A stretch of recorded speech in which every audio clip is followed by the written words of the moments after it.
ACN news కి స్వాగతం. Catering ను ప్రభుత్వం పరిశ్రమగా గుర్తించాలని ఆంధ్రప్రదేశ్ క్యాటరింగ్ అసోసియేషన్ రాష్ట్ర అధ్యక్షులు వరదరాజు తెలిపారు.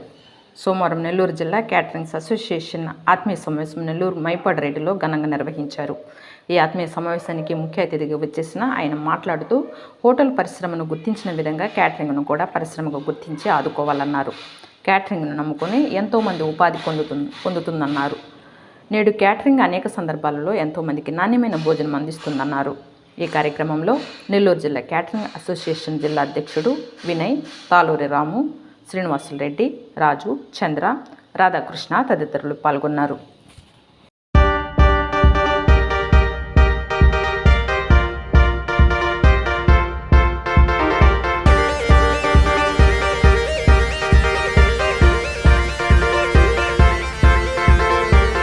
లైఫ్ మెంబర్స్గా జాయిన్ అవ్వడం జరిగింది.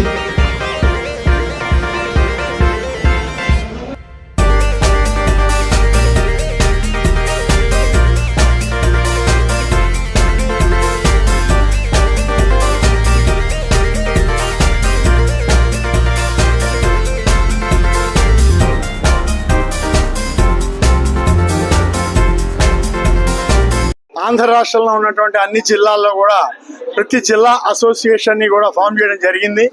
ఒక్కొక్క అసోసియేషన్లో మరి రకంగా అన్ని డిస్ట్రిక్ట్స్లో స్టేట్ తరఫున సమావేశం పెట్టి అక్కడ ఉన్నటువంటి క్యాటరర్స్ అందరినీ కూడా ఒక తాటిపై నడపడానికి సమాయత్తం చేస్తూ మరి రాష్ట్రంలో కానీ కాదు భారతదేశంలోనే మనకి ఆర్థిక వ్యవస్థ బలోపేతంగా ఉండటానికి కారణం జిఎస్టీ రావడానికి కారణం కూడా మన వివాహ వ్యవస్థ ద్వారానే లక్షల కోట్ల రూపాయల ఆదాయం వస్తుంది. ఇది జగమెరిగిన సత్యం.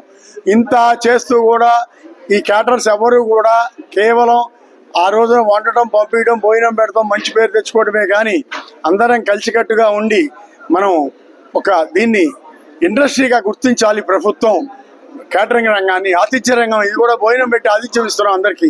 దీన్ని క్యాటరింగ్ రంగాన్ని కూడా గవర్నమెంటు ఎట్టి పరిస్థితుల్లో కూడా ఇండస్ట్రీగా గుర్తించాలనేటువంటి సదుద్దేశంతో ఈ యొక్క సంఘటన చేస్తూ వీళ్ళందరినీ కూడా బలోపేతం చేసి సంఖ్యాబలం పెంచి గవర్నమెంట్కి మా ద్వారా కూడా ఆదాయం ఇంత వస్తుంది అని మేము తెలియపరిచి తద్వారా మేము గవర్నమెంట్ని కోరుతోంది అదేను.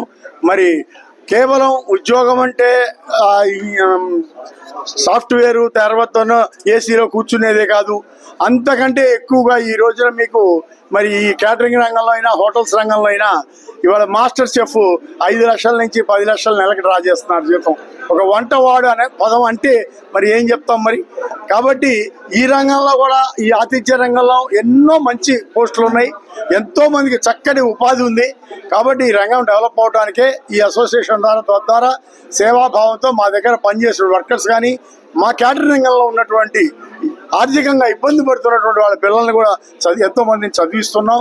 ఆ రకంగా మేము ఈ అసోసియేషన్ ద్వారా ఎన్నో మంచి కార్యక్రమాలు చేస్తూ అసోసియేషన్ ముందుకు తీసుకెళ్ళడానికే ఇటువంటి ప్రతి జిల్లాలో కూడా ఈ సమావేశాలు పెట్టి ఈ సమావేశాల ద్వారా అందరినీ కూడా ఏకతాటి మీద తీసుకెళ్ళడానికి ప్రయత్నం చేస్తున్నాం. జిల్లా క్యాటరింగ్ వెల్ఫేర్ అసోసియేషన్ నుంచి ఈరోజు మేము మైపాడ్ గేట్ సెంటర్లో ఆధార్ కన్వెన్షన్ హాల్ నందు మా ఆత్మీయ సమావేశం జరుపుకోవడం జరిగింది. ఈ సమావేశానికి స్టేట్ వైడ్ ఫౌండర్స్ మెంబర్స్ అందరూ కూడా ఇక్కడ విచ్చేసి మాకు వాళ్ళ విలువైన సమాచారం, మాకు సలహాలు ఇవ్వడం జరిగింది. ఈ క్యాటరింగ్ అసోసియేషన్ని బలోపేతం చేసేదానికి ఇది ఒక వేదికగా మేము ఇక్కడ ఏర్పాటు చేసుకోవడం జరిగింది. ఇది 4వ ఆత్మీయ సమావేశంగా మేము ఇక్కడ ప్రోగ్రాం చేసాము. ఈరోజు మాకు సహకరించిన స్పాన్సర్ మెంబర్స్ అందరికి కూడా పేరున ధన్యవాదాలు తెలుపుకుంటూ, అలాగే మీడియా మిత్రులకి, ప్రతి ఒక్కళ్ళు మాకు ఈ ప్రోగ్రాంకి సహకరించిన ప్రతి ఒక్క క్యాటరింగ్ యజమానులకి, మిత్రులకి, శ్రేయోభిలాషులకి అందరికీ మా కృతజ్ఞతలు తెలుపుకుంటూ అందరికీ నూతన సంవత్సరం శుభాకాంక్షలు. అలాగే సంక్రాంతి, కనుమ అన్ని పండుగలు బాగా చక్కగా జరుపుకోవాలని కోరుకుంటూ మనస్ఫూర్తిగా ఈ సంవత్సరం అందరూ బాగుండాలని, వ్యాపారాలు ఉన్నతంగా జరగాలని కోరుకుంటూ మనస్ఫూర్తిగా ధన్యవాదాలు తెలుపుకుంటున్నాను. అందరికీ నమస్కారం అండి. ఈరోజు నెల్లూరులో మైపాడ్ గేట్ దగ్గర ఆర్ఆర్ కన్వెన్షన్ నందు నెల్లూరు జిల్లా క్యాటర్ అసోసియేషన్ 4వ వార్షికోత్సవం ఆత్మీయ సమావేశం ఏర్పాటు చేయడం జరిగింది. ఈ కార్యక్రమానికి రాష్ట్ర అధ్యక్షులు, మా క్యాటర్ అసోసియేషన్ రాష్ట్ర అధ్యక్షులైనటువంటి వాళ్ళ వరదరాజులు గారు, అదేవిధంగా రాష్ట్ర కార్యవర్గ సభ్యులు కమిటీ అందరూ కూడా ఈ కార్యక్రమానికి జిల్లా నుంచి నలుమూలల నుంచి కూడా అందరూ కూడా ఈ సమావేశానికి రావడం జరిగింది.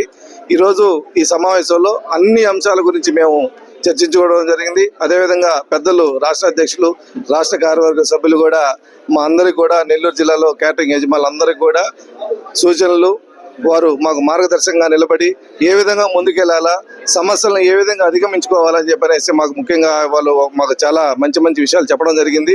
అదేవిధంగా క్యాటరింగ్ యజమానులు ఎదుర్కొన్నటువంటి సమస్యలు చాలా బాధాకరమైనటువంటివి. ఇప్పుడు ప్రస్తుతం ఈ పోటీ ప్రపంచంలో అందరూ కూడా బాధలు దిగమింగుతూ రూపాయి వచ్చినా రాకపోయినా కూడా ఎటో గట్ట నిలబడి ఏదో చేయాలా, నిలబడాలా అని చెప్పనేసి చాలా బాధలతో ఈరోజు క్యాటరింగ్ యజమానులు ఉన్నారు. కొంతమంది పెద్దలైతే కొంతమంది క్యాటరింగ్ యజమానులు అయితే చాలా సంతోషంగా, ఆనందంగా 10 రూపాయలు 4 రాళ్ళు సంపాదించుకొని ఉన్నారు. దీనికి కారణం ఏంటంటే ఈరోజు నిత్యం పెరుగుతున్న ధరలు, ఆ ధరల నియంత్రణలో మనం ధరలు పెరుగుతున్నాయి కానీ క్యాటరింగ్ ధరలు పెంచుకోలేకపోతా ఉన్నాం. అది ముఖ్యమైన అంశంగా మేము ఈరోజు చర్చించుకోవడం జరిగింది.